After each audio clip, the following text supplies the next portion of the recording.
आज आपल्या जुन्नर शहरामध्ये पवित्र असणारं शुक्रवार पेठेतलं शनी मंदिर हे आपण सगळे ग्रामस्थ म्हणून त्याचे जीर्णोद्धार करत आहोत. हे जीर्णोद्धार करत असताना आजचा दुसरा टप्पाचा भूमिपूजन आज आपण नगराध्यक्ष आणि त्यांचे सर्व सहकारी त्यामध्ये नगरसेवक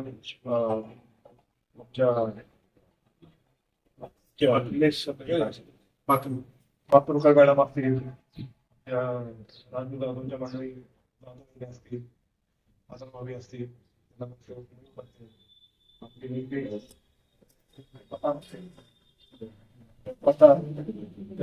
दुकान तालुका राष्ट्रवादी काँग्रेस पक्षाचे अध्यक्ष विकास भाऊ दरेकर, वाजिदभाई इनामदार, ममता शेख काजळे, त्याचबरोबर मागचे नगर अध्यक्ष नगरसेविका त्याचे श्यामभाऊ, संदीप असेल, राजू शहराचे अध्यक्ष पापा शेख पोत इथं उपस्थित आहे, मनोज आहे, सगळेजण अखिलबाई इनामदार, भाऊ कुंभार ज्यांनी या कामाचं स्वतः व्यवस्थित नियोजन केलं.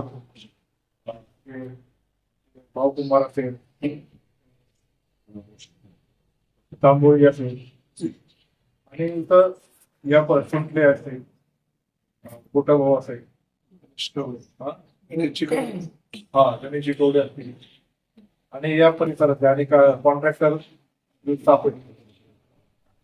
आता हे जे शनी मंदिराचं काम आपण जे करतोय, मला प्रामुख्याने आपल्या सगळ्यांना सांगितले की हा निधी आपल्याला स्वर्गीय अजितदादा पवार साहेबांनी दिला. आधीचा पण अजितदादांनी दिलाय, आताचे पण हे 30 लाख अजितदादांनी दिले. एक दुर्दैवी अपघातामुळं दादा आपल्यात नाही, पण दादांच्या या कामाच्या माध्यमातून ते आपल्यामध्ये जिवंत आहे असं आपण निश्चित प्रकारे समजू. आणि हे काम करत असताना आम्हाला बिनके साहेबांची शिकवण आहे की धर्मस्थळाचे काम करत असताना की काय आपलं कॉन्ट्रीब्युशन किंवा अभिमान काहीतरी आपलं काम करण्याचं योग आला असं आम्ही समजतो. आता ह्या शनी मंदिरासह अनेक हिंदू आणि मुस्लिम समाजाचे धार्मिक स्थळाचे काम आपण करत असताना त्यातून विशेषतः अजितदादांच्या कल्पकतेनेच त्याच्यामध्ये बदल काढले. नाहीतर ही सगळी जागा नगरपालिकेला हँडओव्हर करायची आणि त्याच्यानंतर विकास कामं होईल असा खरा नियम आहे. पण साध्या ट्रस्टच्या किंवा एखाद्या व्यक्तीच्या एनओसीच्या आधारे ही कामं पूर्णतः नेली. त्याच्यामध्ये परत पुन्हा एकदा काही तांत्रिक अडचणी आल्या, त्यातून काही वेगळ्या दिशा काही लोकांनी घेतल्या, पण त्यातून बदल देऊन मात करून पालकमंत्री वहिनी झाल्यानंतर त्यातून आपल्याला कसं मार्ग काढता येईल, कलेक्टर साहेबांना सांगून की पुन्हा एकदा कामं आता PWD असेल, नगरपालिका असेल, यांच्या माध्यमातून आपण सुरुवात करत आहोत. मला सगळ्यांना हे सांगायचं आहे की आपण जुन्नर शहरामध्ये अनेक विकास कामं करत असताना सर्वसामान्य माणूस केंद्रबिंदू करून त्यांच्या हिताचे निर्णय घेऊन काम केलं पाहिजे. याच्यामध्ये कुठलंही पक्षीय राजकारण एकतर आलं नाही पाहिजे. मागच्या टर्मला पण श्यामराव पांडे नगराध्यक्ष होते, ते शिवसेना पक्षाचे होते. तरी सुद्धा मी आमदार झाल्यानंतर श्यामरावसह शिवसेना आणि राष्ट्रवादी काँग्रेस पक्षाचे जे कोण नगरसेवक असतील त्यांना एकत्रित बसून बरोबर ते बसून आपल्याला जे काही कामं करता येईल ते करण्याचं काम आम्ही केलं. प्रशासक लागलं, प्रशासकानंतर COनी सगळं ताब्यात घेतलं. पण तरीसुद्धा मी आमदार झाल्यानंतर आमचे नगराध्यक्ष जे मागचे होते तेच राहतील आणि त्यांच्या माध्यमातून पूर्ण करायचं या दृष्टीतून आपण कामं करत राहायचं. त्याच्या वारंवार मिटिंग आपण इथे घेतल्या आणि त्यामध्ये सगळ्यांचा सहभाग राहिला. आपलं त्यावेळेस ऐतिहासिक कार्य म्हणजे छत्रपती शिवाजी महाराजांचा एक अश्वारूढ पुतळा आपण मुख्य चौकामध्ये तो बसवला. तेव्हाच्या बॉडीने त्याचं आर्किटेक्चर बघून, मूर्तिकार बघून, चांगल्या प्रकारचे डिझाईन्स करून तेव्हाचे खासदार अमोल कोल्हेंचे काही सजेशन घेऊन तो पुतळा आपण बसवला. त्याची भव्य मिरवणूक आपण सगळेजण मिळून आपण सगळेजण त्याचे साक्षीदार आहोत की आपण ती मिरवणूक काढली, हजारोच्या संख्येने हे केलं. अजितदादांच्या हस्ते अनावरण झालं. आणि आता नजीकच्या काळातच काही बातम्या माझ्या कानावर अशा झाल्या की छत्रपती शिवाजी महाराजांच्या पुतळा बसवतानाच काहींनी भ्रष्टाचार केला. आता शिवाजी महाराजांचा पुतळा बसवताना जर भ्रष्टाचार केला असेल तर त्याला शिक्षा झाली पाहिजे. पण उगतच काहीतरी विरोधाला विरोध म्हणून त्याच्यात पक्षाचा गटातटाचा द्वेष आणून छत्रपती शिवाजी महाराजांच्या नावावर जर काही बदनामी करत असेल तर हे पण योग्य नाही. म्हणून आपण निवडणुका झाल्या, माझी निवडणूक झाली, नंतर नगरपालिकेची निवडणूक झाली, सगळेजण एकमेकांच्या विरोधात नगरपालिकेची निवडणूक लढले. पण त्याची कटुता लोकांपर्यंत आली नाही पाहिजे या मताचा तरी मी आहे, आणि ही शिकवण मला अजितदादांची आहे. शेवटी इथं आल्यानंतर कामाला जेव्हा भूमिपूजन करत असताना इथल्या स्थानिक ट्रस्ट आणि लोकांचं म्हणणं आहे की आम्हाला मंदिराची जागा वाढवून पाहिजे, की आम्ही त्याच्यापूर्वीच तसं केलं. आता ती जर वाढवून पाहिजे होती तर हे RCCचं काम होतं असतानाच ते थोडंसं प्रोजेक्शन करून करायला पाहिजे. तरीसुद्धा आता नगरपालिकेच्या बांधकामचे अधिकारी असतील त्यांच्याकडून नवीन बांधकाम होत असताना रस्त्याच्या सेंटरपासून किती जागा सोडली पाहिजे त्याची लाईन आखून त्याच्यामध्ये जर बसत असेल तर PWDच्या डेप्युटी जनरल सांगून या एस्टिमेटमध्ये बदल करून लोकांचं समाधान होईल त्याच्याप्रमाणे आपल्याला काय करता येईल ते करण्याचा आपण नक्की प्रयत्न करू. मला याची कल्पना आहे की एवढासाच निधी याला पुरणार नाही, त्याला अधिकता लागणार.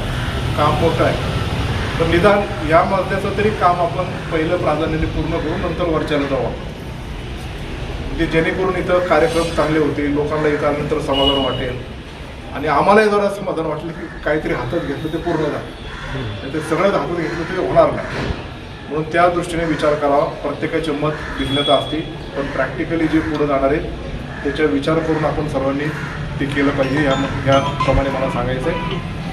मी तुम्हाला अजून एक गोष्ट सांगतो. 13,85,00,000 निधी आता आम्हाला खास जुन्नर शहरासाठी दिलेला आहे. त्यामध्ये मागच्या कामं जे मंजूर केले त्यातले 25 लाख शिल्लक आहे, म्हणजे 13,85,00,000 अधिक 25 लाख. त्याच्याकरता नगरीचे नगराध्यक्ष आणि नगरसेवकांना मी काही मागं मीटिंग घेतल्या होत्या. परत एकदा त्यांच्याशी चर्चा करून आपल्याला शहराची प्रायोरिटीज काय काय आहेत त्यातून आपण ते कामं पूर्ण नेणार आहे.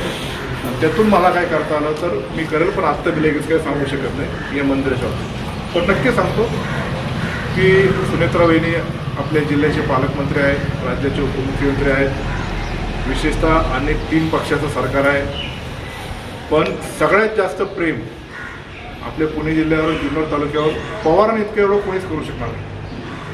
ठीक आहे, प्रत्येकाचा पक्ष नेता वेगळा असेल, ज्याला त्याला तिथे जिल्हे असं या सगळ्या गोष्टीचा आम्ही जेव्हा तिथे जातो ते करतो, आणि ते करण्याचं काम माझ्या जुन्नर शहरातल्या नागरिकांना कशा पद्धतीने करता येईल त्याच्यासाठी मी पूर्ण येईल. माझे आता हे प्रसारमाध्यमांचे प्रतिनिधी इथं आहेत, म्हणजे त्यांच्यामार्फत पण प्रशासनातल्या अधिकाऱ्यांना विनंती आहे, CO पासून सगळे इंजिनियर अधिकारी किंवा या सगळ्या गोष्टींना, की लोकांना जे अपेक्षित आहे ते काम करा. नेत्यांनी सांगितलं आणि त्याच्यानुसार जर वेगळं तुम्ही कार्य करत असाल तर हे अजिबात योग्य नाही. शेवटी आम्ही हे सगळे लोकांसाठी करतो. मागं तर स्ट्रीट आपले सोलर लॅम्प्स एवढ्या मोठ्या प्रमाणात इथं बसवले. अजितदादांनी मी सांगितल्यामुळं निधी दिला त्याला. आता ते ठेकेदारांनी बोर्ड लावायचे, ते बोर्ड लावून देतो. म्हणजे अशा परीने जर अधिकारी वागत असेल तर हे योग्य नाही आहे. अधिकारी आज आहे उद्या नाही, आपण आजही येत आहे उद्या येत आणि परवा मरून परवा आपण येतच आहे. म्हणून त्यांच्या नादाला लागून आपण किती आपल्यात भांडायचं हे सगळे ठरवलं पाहिजे, आणि जिथं लोकांना जी गरजेचं आहे ते केलं पाहिजे. मला गेल्या नगरपालिकेची निवडणूक झाल्यापासून तर आत्तापर्यंत सगळ्यात आता पार ते कुशलपासून काही कामांपासून पार आता ज्या ज्या गोष्टीच्या कानावर ते अत्यंत शोभनीय नाही. आपला गैरफायदा कुठल्या नेत्याने, म्हणजे मी पण त्याच्यामध्ये या शहराच्या नागरिकांचा वेगळ्या राजकारणाला आडी जाऊन घेतला नाही पाहिजे. नाही ते काहीतरी वेगळं सांगायचं आणि शहराला वेगळी दिशा लावायची, हे योग्य नाही. आपल्या गावचं गाव पण मोठं आहे, गाव म्हणतील तसंच नेत्याने केलं पाहिजे. एवढी ताकद आणि क्षमता ज्या गावामध्ये आपण एकत्रितपणे निर्माण करा, अशी मला तुम्हाला जे सांगायचं. तो जरी मी आलो इथं जे लोक म्हणतील तेच होणार वेगळं. मग आता काय अधिकारी म्हटले किंवा कॉन्ट्रॅक्टरच्या काय मर्यादा असेल तसं नाही, त्यातून काय मार्ग निघत असेल ते तो नाही. 30 लाख होणार ना तर अजून त्याला निधी आला, तर लोकांचं समाधान करून आपल्याला पुढे जाईल. याचं तारतम्य सगळ्यांनी बाळगलं पाहिजे असं मला या भूमिपूजनाच्या निमित्ताने सांगायचं आहे. भूमिपूजन इथं झालेलं आहे. पुढच्या 2-3 दिवसामध्ये नगराध्यक्षांनी इंजिनियरला घेऊन ती लाईन आखावी. ती लाईन आखल्यानंतर PWDचे अधिकारी घेऊन, बरं का भाऊ, PWDचे अधिकारी घेऊन इथं जर ते काम होण्यासारखं असेल तर ते सांगा, त्याचे एस्टिमेटमध्ये आपण चेंज करू आणि उर्वरित कामासाठी अजून लगेचच तुम्हाला काय 10, 15, 20 लाख लागत असतील तर ते पण मी तुम्हाला उपलब्ध करून देतो. कामात काय कमी करता येणार नाही. आणि पुढच्या कामासाठी पण जसे वल्लभशाही शेठ बेनके हे शेवटच्या श्वासापर्यंत आपल्या सेवेसाठी होते, तसं मीही तुमची सेवा करत राहणार आणि राष्ट्रवादी काँग्रेस पक्ष भक्कमपणे लोकांच्या पाठीमागे ताकदीने उभा राहील एवढं त्यानिमित्ताने सांगतो आणि माझे 2 शब्द सांगतो.